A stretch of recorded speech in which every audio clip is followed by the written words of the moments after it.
ఒకటి చెప్తా మంచిగా. ఈ లోకంలో మనం నాశనం అవ్వడానికి వేరే ఎవడో రావక్కర్లేదు.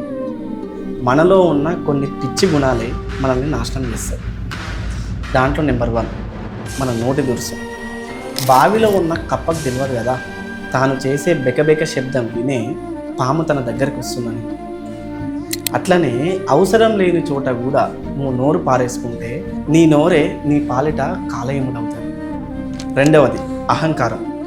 జింక ఎంత అందంగా ఉన్నా పులికి అందం కనిపించదు అండ్ అవసరం కూడా లేదు దానికి. కేవలం తన ఆకలి అండ్ తన అహంకారం మాత్రమే దానికి కనిపిస్తుంది. అహంకారం తలకెక్కిన మనిషికి ఎదుటోడి కష్టం కన్నీరు అస్సలే కనిపించవు. వాడికి కావాల్సింది వాడి గెలుపు మాత్రమే.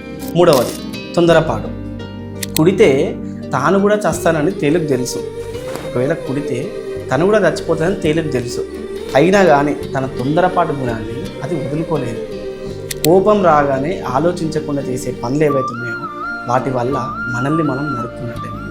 తెలివి తక్కువతనం, నోటి దురుసు ఈ 2 కలిస్తే నీ పతనం మొదలైనట్టే. గుర్తుపెట్టుకో, మాట్లాడే ముందు వెనుక ముందు చూసుకో.